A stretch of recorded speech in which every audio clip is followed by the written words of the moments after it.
En Exitosa presentamos Hablemos Claro.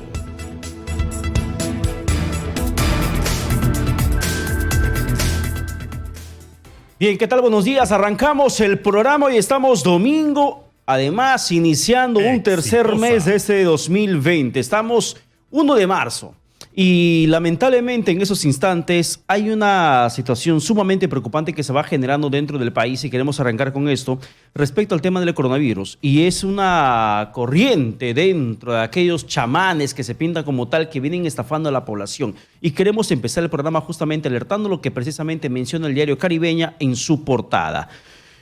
Nos dice que los brujos están estafando con virus chino. Es lo que dice muy a su estilo el diario Caribeña, pero te informa con precisión.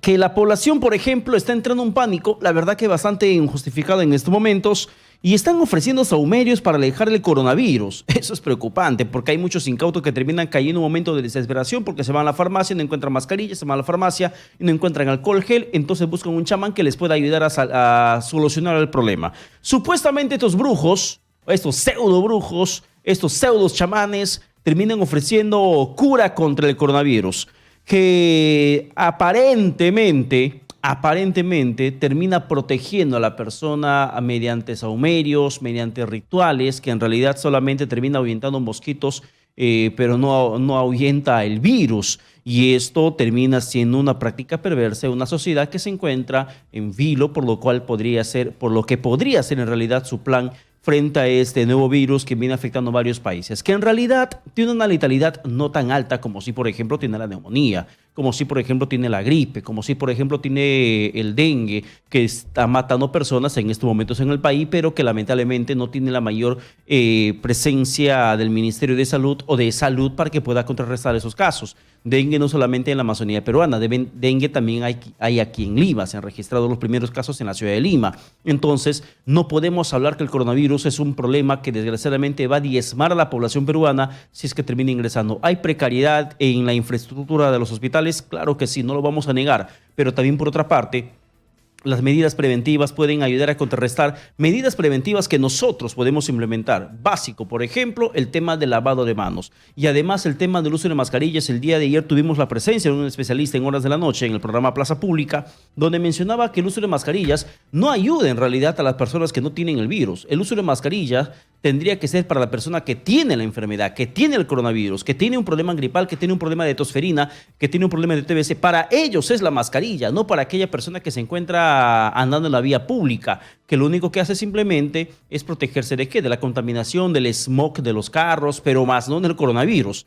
En la mascarilla se termina utilizando, nos dijo el especialista Herbert Cuba, para que la persona que tenga el problema de salud evite propagar, esparcir los virus, el virus que tiene dentro del cuerpo. Y además, en la práctica recomendable para prevenir está el tema del lavado de manos, porque desgraciadamente cuando se estornuda alguien termina tomando la mano para que se pueda coger o quitar la mucosidad, y entre otras prácticas que lamentablemente aún no terminamos de aprender, porque nos recomiendan tantas veces que flexionemos el brazo y en el codo pongamos finalmente en nuestra nariz para poder estornudar, dicho de una manera bastante cristiana y coloquial.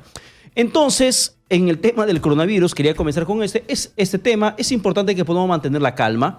Hay una letalidad, por ejemplo, de repente usted no sabía que cada año, solamente en población infantil si hablamos, cada año muere casi 1,5 millones de niños menores de 5 años a consecuencia de la neumonía. Imagínese usted la letalidad de este problema de salud. Cada año, ojo, no en los últimos 10 años, no en los últimos 20 años o 50 años. Cada año muere en todo el mundo alrededor de 1,5 millones de niños menores de 5 años. Menores. ¿Y qué pasa con la población adulta? Es otra cifra, pero ahí nomás dése cuenta de la letalidad de esta enfermedad. Si hablamos de China, China tiene 1.350 millones de habitantes. ¿Y cuántos muertos registra? 2.800 y tantas víctimas mortales. ¿Cuántos casos infectados? No llegan ni a los 80.000 casos. Estamos hablando del 0.005% de la población de China se encuentra afectada por esa enfermedad, ni siquiera el 1%. ni siquiera el 0.1, ni siquiera el 0.01, el 0.005% se encuentra, o sea, es una uña la de la población la que se encuentra afectada, solamente que la expectativa se genera a raíz de que se trata de un nuevo virus, pero que ya viene siendo controlado por algunos países, tanto así que Israel incluso anunció que en los siguientes días se tendría la cura definitiva de este mal. Lo cierto es, prevención, no alarmarse, porque hay otras enfermedades que matan mucho más rápido que incluso este coronavirus. Y es más, en México, por ejemplo, una chica en redes sociales dijo, es más probable que un hombre la mate que el coronavirus termine acabando con su vida. Con eso graficamos justamente que no hay por qué tener una situación de pánico o de alarma, sino prácticas preventivas y estar siempre en alerta. Avanzamos más con el programa y ahora vamos con la portada del diario Exitosa, el diario del Perú. Y ahora sí vamos con la información de contenido político. Una entrevista exclusiva concedida al diario Exitosa. El electo congresista Danilo Urresti, quien por cierto está pidiendo a la Comisión de Defensa del Congreso porque promete luchar contra la inseguridad, contra los delincuentes, nos menciona en su portada Exitosa que no son mis amigos, en referencia ¿a quién? A la expareja presidencial Ollanta y Nadine Heredia. El congresista electo Danilo Urresti se desmarca de Ollanta y Nadine. Aquí, según lo que él manifestó en la entrevista con el diario Exitosa, y que la gente que nos sigue en redes sociales y en la señal televisiva de Exitosa lo puede ver en sus pantallas, en el equipo móvil. Exitosa. Aquí no ha habido una relación amical. No hemos sido amiguis, no hemos sido amixers, no hemos sido amiguis. Aquí no ha habido una relación amical. Ha sido una relación de presidente-ministro, afirma su ex ministro del Interior, Daniel Urresti, que pareciera ser está una carrera anticipada con miras a la presidencia del país, tanto así que el primer gesto, por ejemplo, que ha tenido ha sido el hecho de aparentemente renunciar a su sueldo de congresista para que siga cobrando su pensión como militar. Sin embargo, eso también tendría que ser analizado, si es que cabe la viabilidad de que un parlamentario pueda renunciar a su sueldo, a su haber, y decir, no quiero que me incluyan en la planilla. Entonces, ¿de quién se trata? Entonces, ¿es un fantasma o podría de repente buscar otra medida alternativa para que pueda concretizar esa iniciativa, ese gesto político? Porque es un gesto político, no voy a decir que es un gesto humano, es un gesto político, es una actitud política, renunciar a su sueldo, no sé, de repente a una organización de caridad, ingresa un documento al Parlamento para que pueda finalmente su sueldo destinar para otro escenario de necesidad social. Recordemos incluso que José Luna Gálvez, el procesado, investigado, presidente de Telesub, dueño de Telesub y además presidente del partido Podemos Perú, también tuvo un gesto político similar. Él dijo que iba a vivir con un sol, pero también sabemos los otros chanchullos, los otros negocios que Luna Gálvez terminó teniendo.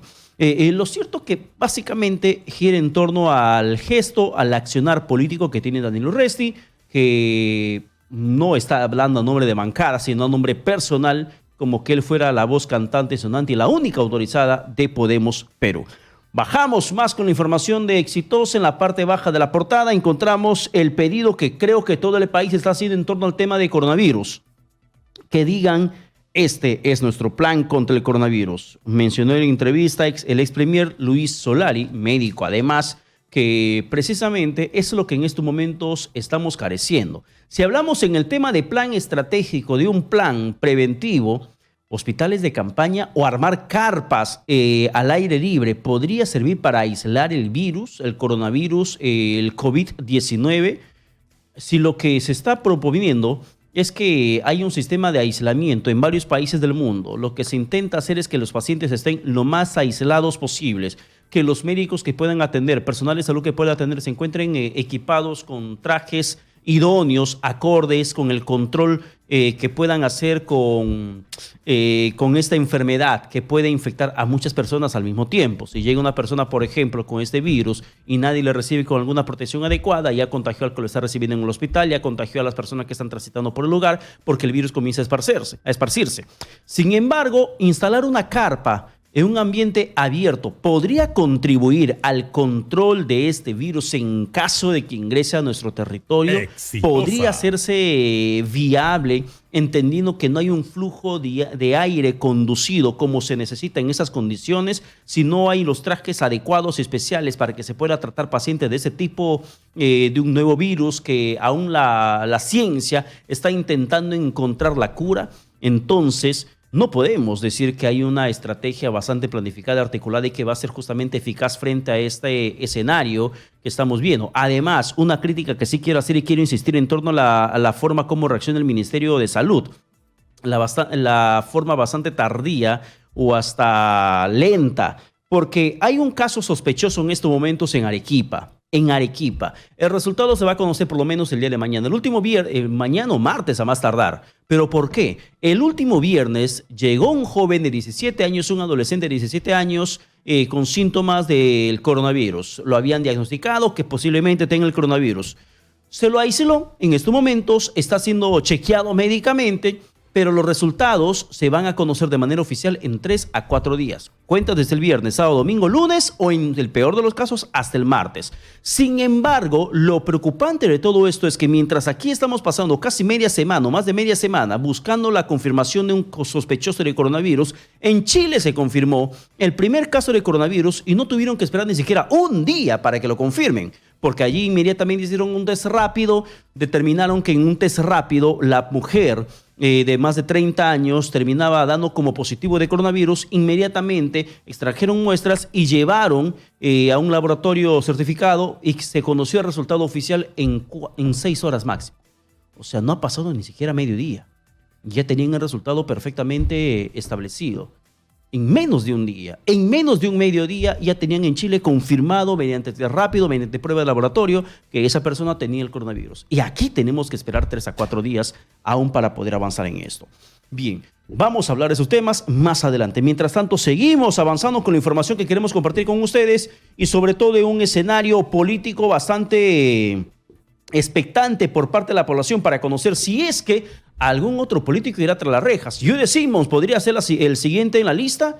Jude Simons podría ser el siguiente político que pase tras las rejas. Y ante esto, por ejemplo, conocimos un poco el pronunciamiento del ministro de Justicia, quien aseveró que se comienza a evaluar a fondo, a detalle y con mayor precisión el tema de la prisión preventiva. Están estudiando a profundidad, asevera él. Que si hay alguna modificación que se va a hacer, pero se está haciendo un estudio técnico, concienzudo, a profundidad, para revisar la prisión preventiva, pese a que existe un acuerdo un acuerdo plenario que ya incluso dio a conocer las nuevas pautas que el sistema judicial peruano tendría que implementar cada vez que va a resolver una situación de petición de prisión preventiva. Ante esto, por ejemplo, ante lo dicho por el ministro de Justicia, Fernando Castañeda, que ha dispuesto a estudiar a profundidad la prisión preventiva, ¿qué opina el abogado penalista Andy Carrión, a quien lo tenemos en la línea telefónica? Doctor, ¿qué tal? Buenos días, bienvenido a Hablemos Claro de Radio Exitosa, la radio del Perú.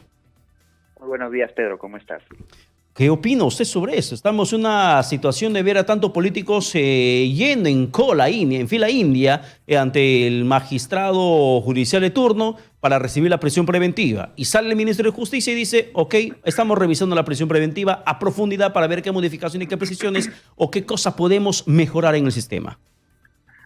Claro, bueno, es evidente de que en los últimos meses, y ya por decirlo años, porque esto está comenzando desde el 2018, inclusive 2017, ya los casos en los cuales los jueces han declarado fundados los requerimientos de prisión preventiva, en realidad no han ido en aumento, Pedro, y eso quiero recalcarlo, sino que recién ha ido visibilizándose a raíz de los políticos que han ido desfilando por el Poder Judicial.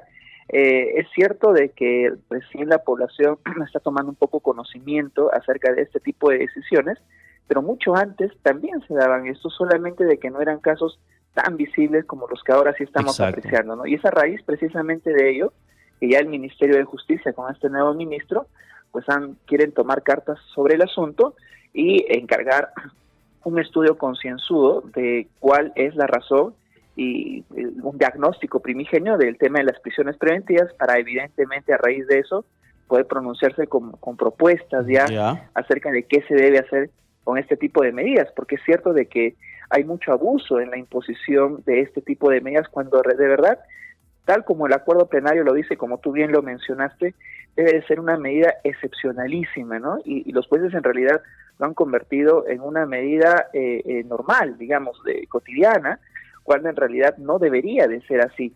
Está respaldado por el acuerdo plenario, como te digo, o sea, los jueces de primera instancia y también de segunda instancia simplemente no están aplicando lo que ya la Corte Suprema ha cumplido con delimitar. Entonces aquí hay un problema de disociación entre lo que nos dice la Corte Suprema, entre los estándares altos que ha impuesto para la imposición de prisión preventiva versus las medidas que están tomando los jueces en la imposición de este tipo de medidas con un carácter de normalidad, ya no de excepcionalidad como lo ha declarado, no, como lo expresa no solo la ley, sino también los precedentes de la Corte Suprema, ¿no? Y dentro de todo eso, por ejemplo, termina haciéndole un guiño, un favor a aquellos políticos que se encuentran inmersos en investigaciones en proceso, doctor Carrión, este pronunciamiento del ministro de Justicia. No necesariamente un favor, Pedro, sino sincerar de alguna manera cuáles son los criterios que están utilizando los jueces para la imposición de este tipo de medidas, ¿no? ¿Por qué sincerar?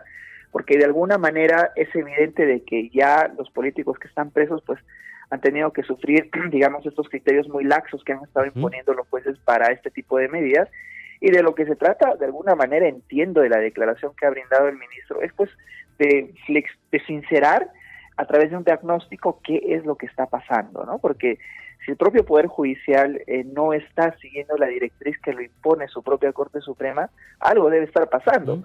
O bien deciden para las tribunas, o bien los jueces simplemente no están acatando lo que ya debiera de acatarse a raíz de estas decisiones de la Corte Suprema. El Acuerdo Plenario 1/2019, por ejemplo, ha elevado un poquito más los estándares para la imposición de este tipo de medidas, pero no veo de que en realidad los jueces lo estén aplicando. Bueno, algunos sí, naturalmente, pero en los grandes casos de corrupción que estamos apreciando no lo están aplicando. Entonces, incluso doctor Carrión, perdone que le interrumpa, incluso la forma como se está aplicando la medida de prisión preventiva, que tendría que ser una excepción, no precisamente una regla de oro, termina conllevando a que muchos políticos aseveren que son víctimas de una persecución perversa desde el ámbito judicial y que es una nueva forma, incluso hasta leí que es una nueva forma de golpe de Estado, porque terminas aniquilando a los políticos de manera judicial, los mandas a la cárcel y finalmente no tienes que integrar oposición. Pero por otra parte, también es cierto que hay políticos de diversas tendencias que se encuentran en esa línea. Si Pedro Pablo Kuczynski no está tras las rejas es por un tema de salud y también de la edad.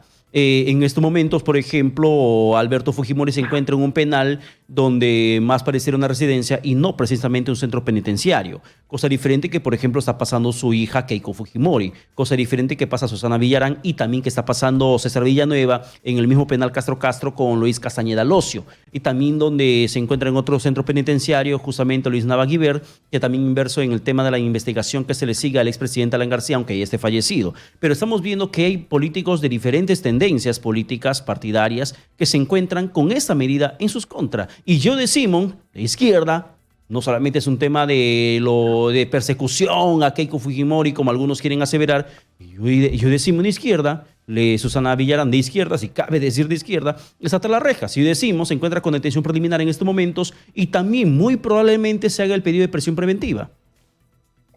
Sí, yo creo que respecto a esto no hay duda de que es evidente que no solamente el representante de una sola tendencia política está sufriendo los estragos de la imposición de prisiones preventivas, sino que de alguna manera, por utilizar un término, se ha democratizado esta institución, ¿no? Tal es así que hay muchos políticos, como lo mencionas, de que están tras las rejas. Pero yendo al fondo del asunto, Pedro, yo creo que habría que preguntarnos acerca de la razonabilidad de la imposición de esta medida, ¿no? ¿Es idónea la medida de la prisión preventiva? ¿Es necesaria la medida de prisión preventiva? ¿O es que en algunos casos sería suficiente con que, por ejemplo, se les imponga una medida de detención domiciliaria, por ejemplo, ¿no? O de impedimento de salida del país, cuando podemos apreciar que muchos de quienes están presos han venido colaborando con la justicia y que estos desarraigos, que a veces son, digamos, analizados por los jueces, no son tales, porque si vienen colaborando con la justicia, pues entonces significa de que lo van a seguir haciendo, ¿no? Entonces, yo creo que esa prospección que tienen los jueces de poder poner términos o un poco cambiar el sentido del arraigo y desarraigo, hace de que precisamente estemos desnaturalizando la medida de prisión preventiva y convirtiéndola en la primera medida a la que uno puede recurrir para garantizar la presencia del imputado dentro del proceso o para evitar la obstaculización probatoria. Es evidente aquí, Pedro, solo para terminar, de que hay casos en los que sí se merece la imposición de este tipo de medidas, ¿no? Yo no quisiera generalizar, pero también hay otros en los que no. Y vemos de que hay algunos jueces por lo general tienden a imponer este tipo de medidas, ¿no? Hay jueces que, digamos, solamente deciden a favor del Ministerio Público, y eso también debe de levantar algún grado de sospecha, ¿no? Porque o bien nunca se equivoca la Fiscalía y debe haber pues algún requerimiento que no tenga el sustento suficiente. Incluso, doctor Carrión, sobre ese aspecto del sustento, es cierto, hay casos que podría conllevarse a que no ameritaba una prisión preventiva, pero los casos emblemáticos como el tema de Keiko Fujimori y Luis Castañeda, entre otras cosas, el Poder Judicial lo que determinó, por ejemplo, que hay una obstaculización de la investigación porque estarían influyendo sobre los testigos que justamente estarían hablando en contra de esas personas. En el caso de César Villanueva, recordemos cómo es que termina dándose la prisión preventiva en su contra cuando se descubre que él había logrado contactar a un fiscal en el Callao para que termine poniendo un topo dentro del Ministerio Público y le pueda filtrar la información y dar a conocer todo lo que están investigando en su contra, como anticipándole, advirtiéndole lo que se viene en camino para que pueda estar preparado cuando llegue la citación, cuando llegue la investigación. Entonces había un sistema, un esquema bastante peligroso de infiltración que había montado César Villanueva y finalmente se conoció que ese fue tras las rejas también. Entonces hay elementos que termina aplicando el Poder Judicial, la prognosis de pena, por ejemplo, que tiene que superar los 4 años y que termina también siendo suficiente para que el Poder Judicial le dé la prisión preventiva, y eso es lo que la gente tiene la expectativa, de que los políticos que han hecho actos de corrupción no queden impunes, no lo manden a su casa, sino que vayan a las rejas donde la gente, la ciudadanía en general espera que puedan pagar por haber metido uñas al presupuesto público o por haber finalmente delinquido en cualquier otro espacio, otro escenario político, doctor Carrión. Claro, como lo mencioné hace un momento, yo creo que sí hay casos en los que ha merecido definitivamente la imposición de este tipo de medidas. El caso de Villanueva es clarísimo, porque lo que buscó es influenciar en su propio proceso. Así es que aquí yo creo que no habría la posibilidad de asegurar la actuación probatoria si no es otra con purgando una prisión preventiva para así asegurarla de alguna manera, ¿no? Y hay otros casos en los que también han merecido la imposición de este tipo de medidas. Pero lo que se está haciendo ahora, Pedro, es la generalización de la imposición de la misma. A eso me refiero, ¿no? Es decir, hay casos en los que evidentemente debe imponerse esta medida, pero en otros que no. Y sobre la población, pues yo creo que la población es evidente de que antes pues no se veía desfilar políticos por la cárcel, ¿verdad? Entonces la población de alguna manera dice, por fin se está haciendo justicia, ¿no? Pero yo creo que remitirnos únicamente a lo que pueda decir la población podría pedir, por ejemplo, que guillotinen a aquellos que ya están condenados por actos de corrupción, y no por ello podríamos nosotros satisfacer esos ánimos de la población. Para eso existen normas, leyes, constitución, tratados de derechos humanos, y yo creo que aquí lo que deberíamos darle a la población como un sistema de justicia son sentencias condenatorias, ¿no? Sentencias condenatorias en las que se diga, mira, él ha cometido un acto de corrupción y por eso está condenado. Yo creo que ese debería de ser el mensaje, ¿no? Y no necesariamente una condena anticipada en la que ya, mira, lo estoy metiendo preso, pero cuando en realidad no se han cumplido con las exigencias normativas de perturbación probatoria o de un evidente peligro de fuga, ¿no? Ya, ahora pero en ese sentido, doctor Carrión, para terminar, ¿qué cosa tendría que modificarse en torno a la prisión preventiva? ¿Qué habría que mejorar para que esta no sea una regla de oro, una regla estandarizada dentro del Ministerio del Poder Judicial en torno a investigados por tema de corrupción? Porque básicamente la figura de prisión preventiva, como usted bien ha manifestado en la introducción de la entrevista, no es una figura nueva, no es que estamos en un periodo de prueba que está fallando y que tenemos que mejorarla. Existe desde hace muchísimo tiempo. Hay mucha gente que se da prisión preventiva y que sigue purgando condena, que sigue tras las rejas sin una condena, pero que ya venció la prisión preventiva. Hay muchos casos, hay miles de casos en el país. Sin embargo, esto cobra notoriedad cuando se trata de políticos, de peces gordos que terminan delinquiendo, que terminan cometiendo actos de corrupción, que levantan la voz de protesta y dicen, miren, soy víctima, me están persiguiendo políticamente. Cuando en realidad no es así. Han cometido corrupción y tienen que pagar por sus actos. Pero ante esa situación, ¿cuándo sí y cuándo no? Ya lo estableció la Corte Suprema, pero al parecer el Ministerio de Justicia aún no entra a entender mucho más esto y dice, queremos revisar la prisión preventiva y estamos haciendo un estudio a profundidad. ¿Qué cosa tendría que perfeccionarse? Además, sea de lo establecido en el acuerdo plenario último de la Corte Suprema. Sí. Mira, partamos de la idea, Pedro, de que si alguien ha cometido un acto de corrupción, tiene que ir preso. Eso debe ser el principio. Pero tiene que ir preso a consecuencia de una sentencia condenatoria. eso debe ser la regla, ¿no? Comete un acto de corrupción, pues sí tiene que ir preso, pero no necesariamente antes de que se dé una sentencia condenatoria.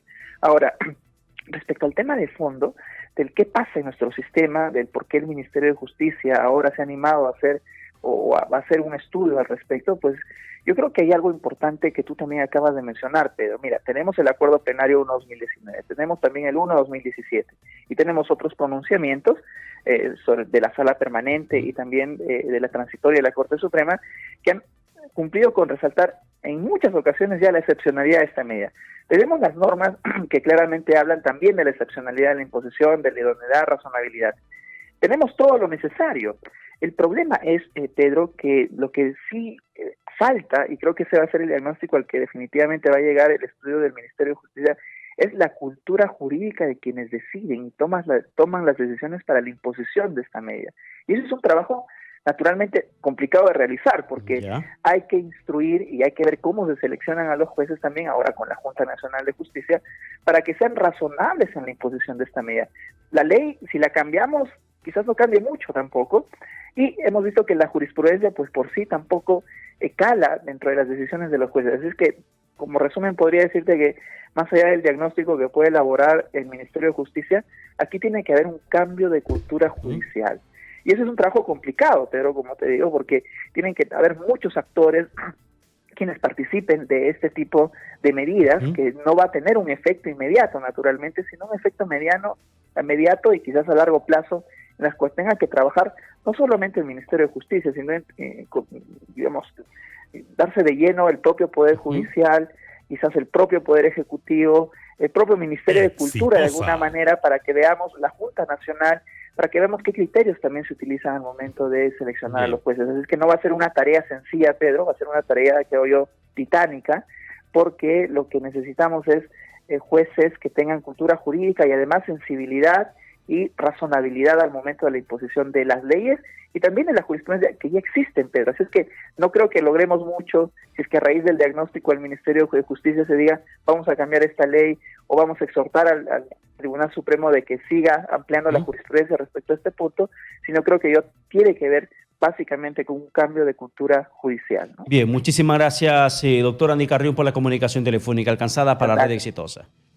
Muchísimas gracias. Bueno, solamente esperamos que este mensaje del ministro de Justicia, Fernando Castañeda, termine siendo correctamente recibida por la población. Por lo que uno se puede interpretar es que habría un intento de blindar políticos ante la situación de prisiones preventivas que comienzan a caer de uno en uno, como una avalancha. Vienen varios inmersos en actos de corrupción. Vamos a la pausa y regresamos con más aquí en Hablemos Claro de Radio Exitosa, la radio del Perú.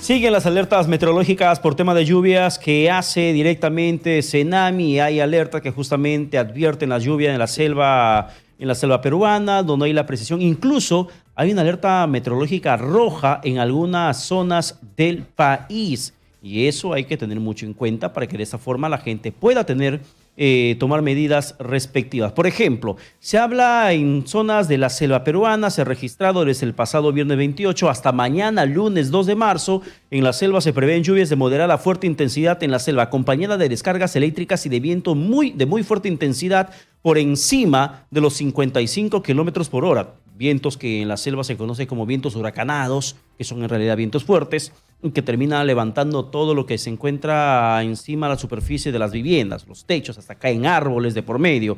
En la selva sur, por ejemplo, se esperan acumulados superiores a los 60 milímetros por día. En la selva central y selva norte se registrarían valores por encima de los 50 milímetros por día. Se van a producir lluvias localizadas extremas con picos máximo de 80 milímetros por día. Además, se presentarán niebla y neblina en las primeras horas de la mañana. Regiones en la selva que podrían ser afectadas o que vienen siendo afectadas en estos momentos: Amazonas, Ayacucho, Cajamarca, Cusco, Huánuco, Junín, Loreto, Madre de Dios, Pasco, Puno y Ucayali y San Martín.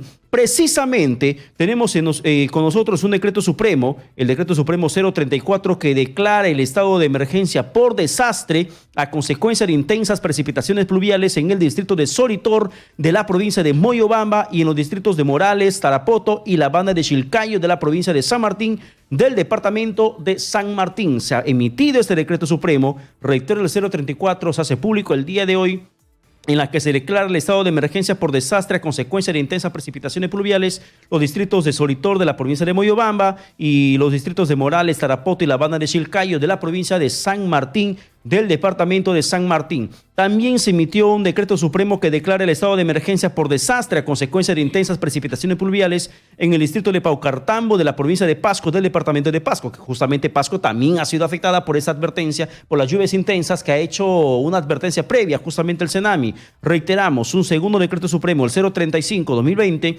que declara el estado de emergencia por desastre a consecuencia de intensas precipitaciones pluviales en el distrito de Paucartambo de la provincia de Pasco del departamento de Pasco. Además de los decretos supremos donde se declara la situación de emergencia por desastre a consecuencia de lluvias fuertes o de lluvias intensas, también hay una disposición que ha emitido la municipalidad de Villa El Salvador en torno a la tragedia registrada con la deflagración de este camión cisterna de gas ocurrido el pasado 23 de enero.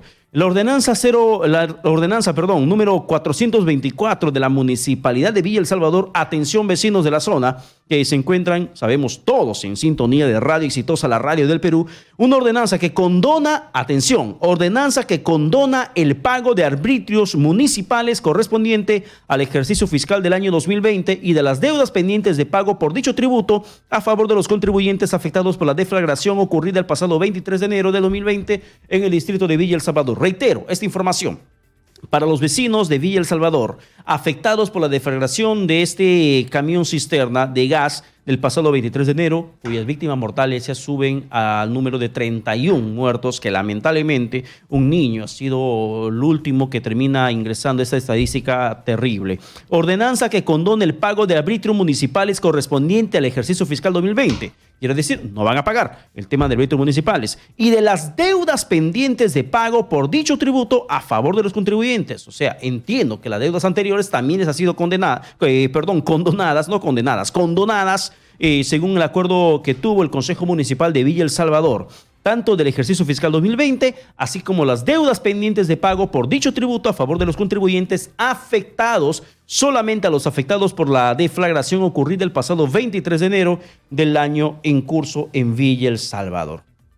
Eso es lo que queremos informar como normas legales que son emitidas y publicadas el día de hoy en el diario oficial El Peruano. Y también todo peruano espera que la lucha contra la criminalidad comience a ganar la población, la policía, las instituciones que tienen que articular, las municipalidades, todos en realidad. No solamente es una chamba, una lucha de la policía. Somos todos parte de ese sistema contra la inseguridad ciudadana que desgraciadamente ha ganado bastante terreno hace muchísimos años. Y al respecto de esto, tantas veces hemos hecho el reclamo necesario de que policías que se encuentren haciendo trabajo administrativo salgan a las calles a patrullar, vayan a luchar contra los delincuentes. No es posible que tengamos miles de policías haciendo trabajo de oficinista, llenando formularios, haciendo trámites administrativos, cuando eso tendría que ser competencia de otro tipo de personal y no precisamente para aquellos que se formaron para luchar contra la inseguridad ciudadana, aquellos que se formaron para garantizar el orden interno,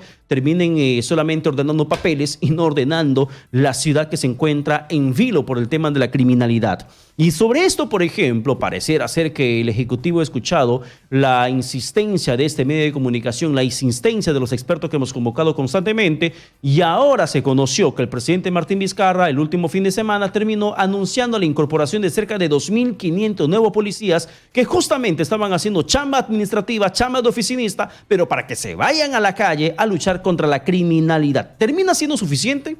Ahora sí podríamos decir que es un buen avance más allá de la brigada de élite, más allá de que se quite policías a los congresistas, más allá, porque con 400 policías, 300 policías no vas a solucionar el tema de la criminalidad cuando hay más policías incluso que se encuentran dentro de oficinas haciendo trabajo que no les compete, que en realidad no han sido preparados para eso, porque el orden interno es el mandato constitucional que ellos tienen que ejercer para que puedan finalmente honrar el uniforme que llevan puesto. Estamos aquí en los estudios con el coronel en retiro de la Policía Nacional, Juan José Santibáñez, experto en tema de seguridad ciudadana, y justamente sobre este tema de la reasignación de 2.459 policías, exactamente la cifra. 2.459 policías, coronel Santibáñez, buenos días, que han sido reasignados para fortalecer la lucha contra la criminalidad en el país. Buenos días, Pedro. Gracias por la invitación.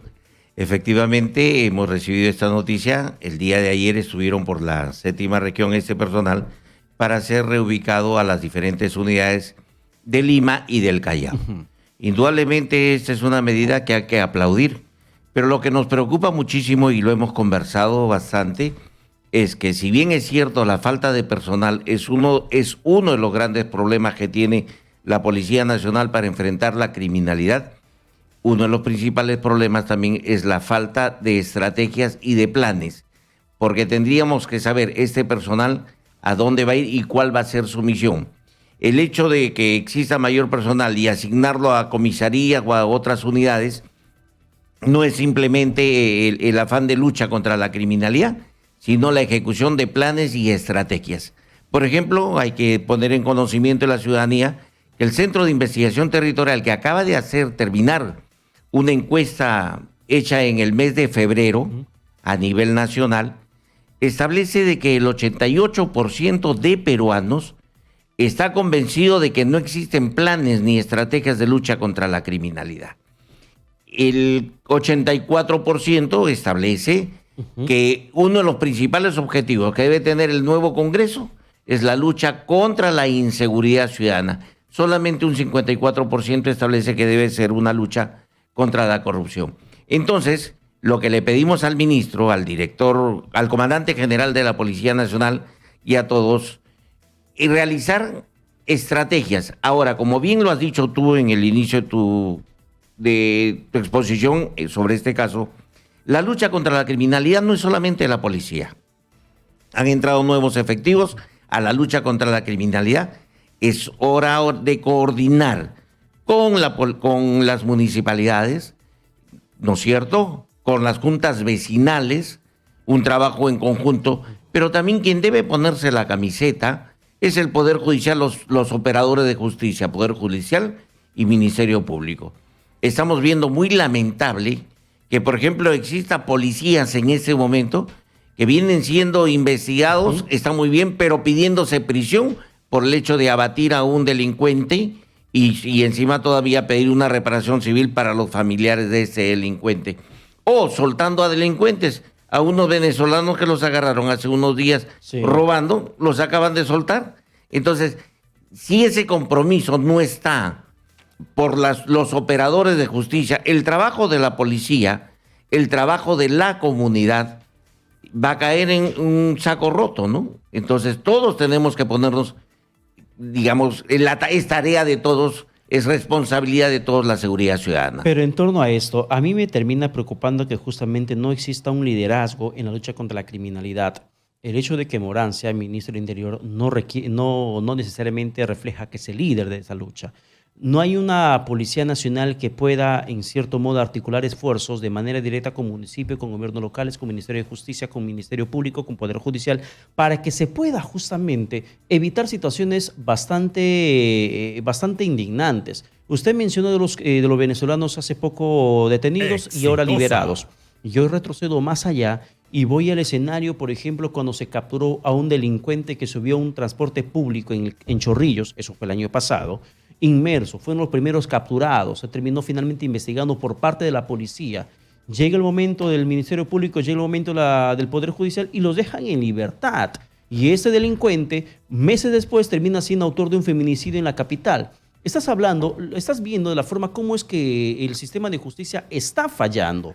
Y algo aquí hay que comenzar a apuntalar, alguien está finalmente jugándole en contra de la sociedad, sea a través de normas que están aplicando como esta bendita terminación anticipada que solamente garantiza el derecho del criminal más no de la víctima. Entonces, no solamente se trata de la policía, porque si enfocamos en la policía pueden poner 100.000 policías, pero los 100.000 policías pueden seguir capturando, pero el Poder Judicial va a seguir liberando. Ahí está el problema. Exactamente, eso es justamente lo que en una y varias oportunidades hemos estado llamando la atención. Muchas veces, y hay muchísimos políticos que salen y hablan sobre la reestructuración de la policía por tal o cual caso, por la inconducta de 1 o 2 o 3 efectivos o 10 efectivos. Sin embargo, nadie, absolutamente nadie habla de que debe haber una reorganización en el Poder Judicial y en el Ministerio Público. Pruebas al canto. Acaba de suicidarse y está en investigación, un fiscal que ha estado trabajando en Ucayali, que ha sido el jefe de toda una organización. Sí. Y como él hay un montón que han sido en nuestras últimas fechas detenidos, tanto en Huánuco como en otros sitios. No, pero, ¿Okay? pero lo que se ha hecho, permítame un poco agregar la información. Sí, hay un expresidente de la Junta de Fiscales Superiores de Ucayali que ha sido hallado muerto en su carceleta, pero se ha comenzado a investigar a los policías que estaban justamente a cargo de la custodia. Y hay algo muy, muy especial que la gente tiene que conocer. El efectivo policial a cargo de la carceleta y puso en conocimiento de la autoridad, de la fiscalía, del secretario fiscal y todo, de que no había lugar, ya no había un sitio donde poder detener a ese fiscal, donde poder tenerlo. Como exigieron, el único lugar, creo que es el que estaba ahí, donde se estaba utilizando para el personal, para el descanso del personal. Pero hay muchas cosas que investigar todavía ahí, porque hay indicios, entre comillas, que pudieran derivar no en un suicidio. Eso vamos a dejarlo en las autoridades. Pero a lo que vamos es esto, Pedro, para no desviarnos del tema, es que mira, una situación de este presidente de los fiscales de Ucayali, como en otras fiscalías y otros secretarios de juzgados y todos, ¿por qué ningún político sale a hablar y dice, señor, tenemos que reestructurar el Ministerio Público o el Poder Judicial? Siempre queremos que sea la policía. Es que cuando Zoraida Ábalos anunció, asumió el mando como fiscal de la Nación interina tras la dimisión de Pedro Chávarri, terminó diciendo que va a ser una reestructuración que básicamente solamente giró en torno al equipo especial Lavallato, empoderamiento del equipo especial Lavallato, pero lo que pasa en las fiscalías del interior del país es un infierno en realidad, porque la gente no encuentra justicia, y eso es preocupante. Pero, Coronel Santibáñez, como usted mismo dice, para no desviarnos del tema, regresando un poco, entendemos que hay muchas instituciones que tienen que colaborar en esta lucha contra la delincuencia, pero si volvemos al tema y vemos acerca de 2.500 policías que dejan labores administrativas, termina siendo suficiente, al menos para la lucha disuasiva frente a la criminalidad. Yo considero de que el comando debe haber previsto algo muy especial. Se ha reclamado en muchísimos casos que sea repotenciada una unidad que dio muy buenos frutos en cuanto a la lucha contra la criminalidad, que es el Escuadrón Verde. Muchas veces gente del Escuadrón Verde salía a reforzar algunas unidades de las comisarías, entonces presupongo que deben retornar para reforzar nuevamente esto. Lo que me preocupa a mí es que teniendo nosotros la formación del Escuadrón Verde, por ahí ya salga una voz que dice que se ha formado ya un escuadrón élite llamado Cobra, ¿no?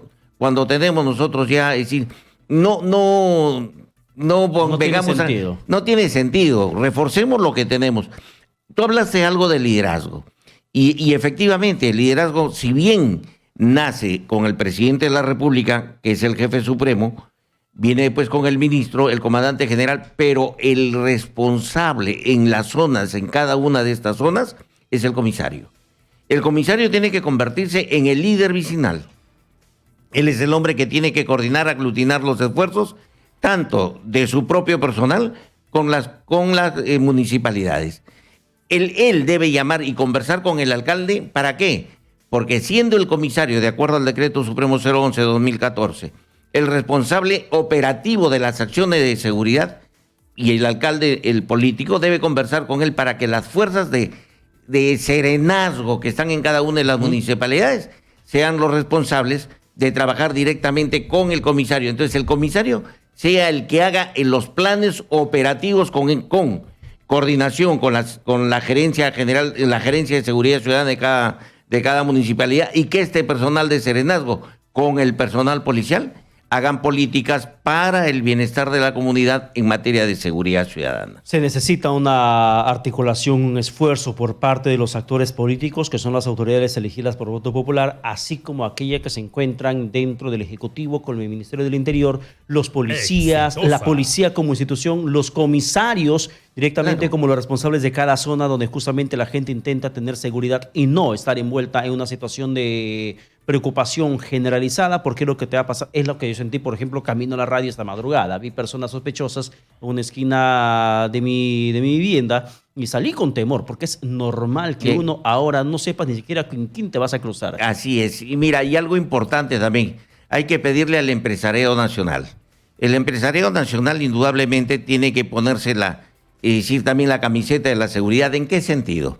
En el sentido que, primero, el personal de seguridad de cada una de estas empresas debe coordinar con la Policía Nacional y con Serenazgo para las acciones de seguridad y participar. Pero también el empresariado tiene que participar. Había antes un premio que se otorgaba tanto a Serenazgo como a la Policía Nacional, y esto por el buen desempeño del personal en la lucha contra la criminalidad. No olvidemos que el desarrollo de cada una de estas empresas en el distrito son polos de desarrollo que se presentan dentro de la comunidad para el bien de la misma comunidad. Entonces, bien lo dijiste al inicio, este es un trabajo de todos. La seguridad ciudadana es una tarea de todos. Así es. Y no podemos dejarle solo a la policía esa responsabilidad. No, y todos también quieren participar a través de la línea telefónica, quieren hacer sentir su voz a través de las líneas de Exitosa, el 251-9422 y el 467-4499. 2.500 policías van a dejar labor administrativa, chamba de oficinista y se van para las calles a custodiar a la población y además a protegernos de la delincuencia. Es el mensaje político que dio el presidente Martín Vizcarra. Primera llamada. Hola, buenos días. Don Pedro Paredes Vela, buenos días. ¿Qué tal, maestro? ¿De dónde nos llamas?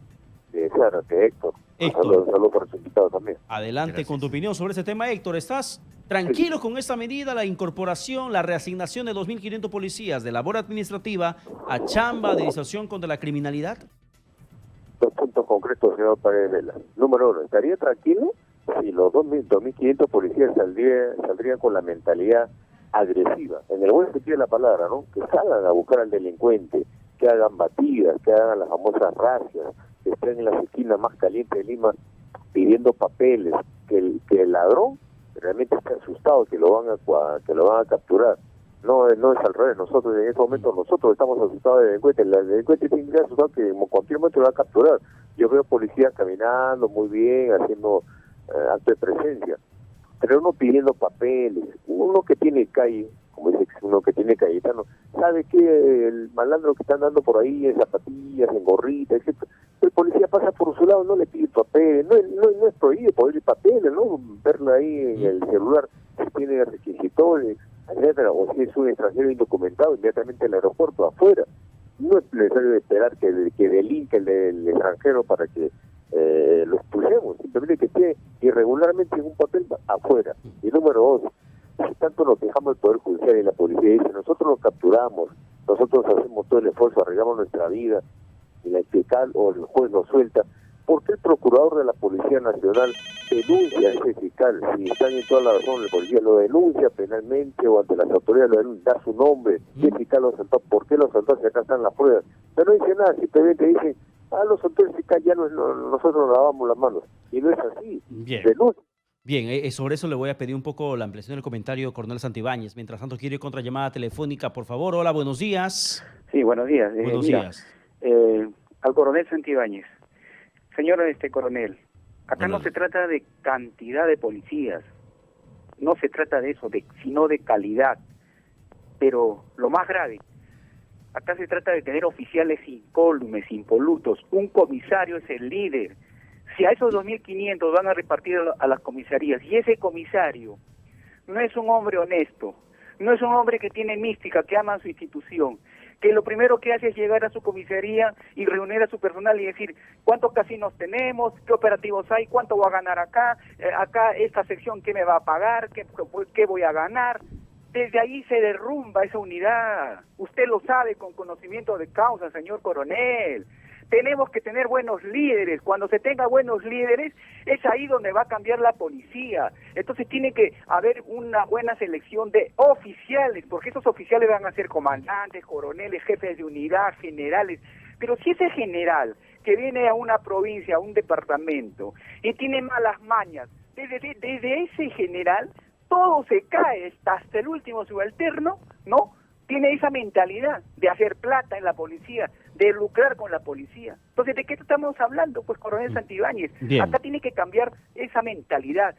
Bien, muchísimas gracias por la llamada telefónica. Vamos con un contacto más al 251-9422 y al 467-4499. Llamada al aire inmediatamente aquí en Hablemos Claro de Radio Exitosa. Hola, buenos días. Buenos días. Hola, Felipe ¿qué tal? de Villa El Salvador. Te escuchamos. Mire, amigo periodista, en la línea de que dijo el anterior oyente, yo integro la Junta Vecinal, soy el coordinador de comisaría de la Junta Vecinal de acá la jurisdicción de urbanización Pachacamá. Lo que dice el señor, el anterior, ese es cierto. El tema de los comisarios. Nosotros hemos tenido comisarios, muy buenos comisarios, líderes, como dice, con él. Pero, ¿qué pasa? Termina su gestión, viene otro, no actúa lo mismo. No son proactivos, no hacen prevención. El último muerto que hubo acá en la jurisdicción, en una fiesta chicha, ¿ya? Yo tengo entendido que el comando tiene la orden a los comisarios de decirles que no deben permitir la realización de fiesta chicha, pero una nueva gestión viene y dice, no, eso es un tema municipal. ¿Y qué sucedió? ¿No? Murieron la gente, balacera, murió la gente. Ahora, en una reunión dice, no, cuando haya fiesta chicha dicen, o sea, ¿qué pasa con los mayores? Yo pienso que el coronel Dipol tiene que reunirse con los comisarios y darles los lineamientos precisos y que los cumplan. Bien. Y si ellos quieren. Bien, Felipe, gracias por la llamada telefónica. Coronel Santibáñez, antes Sí. que el tiempo nos gane, su opinión. La primera, efectivamente, el procurador del Ministerio del Interior debe presentar las denuncias respectivas porque no podemos permitir como institución que el trabajo que realiza la policía venga siendo desbaratado, sea por fiscales o jueces que no actúan de acuerdo a su deber.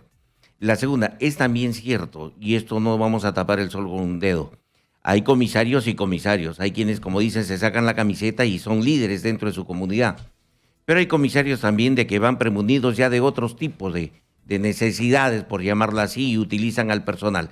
Para eso están las juntas vecinales. Hay que hacerle recordar a las juntas vecinales que no solamente son organizadas por las oficinas de participación ciudadana para ver problemas de la seguridad ciudadana, sino también son veedores de las acciones que hacen los comisarios. Si un comisario y ellos tienen conocimiento de que están haciendo tal o cual cosa, tienen la responsabilidad de presentar la denuncia en la inspectoría de la Policía Nacional para las investigaciones del caso. El trabajo del comisario se debe a la comunidad. La comunidad es el primer veedor y es el fiscal de las acciones que hace el comisario. Bueno, hay mucho que hacer en temas de inseguridad ciudadana y esperamos que esta reasignación de cerca de 2.500 agentes pueda ser un primer paso importante, pero vamos a ver todavía la estrategia que se va a montar a favor de la población para que podamos sentirnos cada vez más seguros en la vía pública, que hasta el momento esto es una utopía. Coronel Santibáñez, gracias por estar con nosotros. Gracias, Pedro, por la gentileza. Gracias por su presencia. Y antes de la pausa comercial, quiero dar aviso de una información internacional en torno al Papa Francisco, que ha decidido cancelar el retiro espiritual planeado debido a un resfriado. Atención con esa noticia.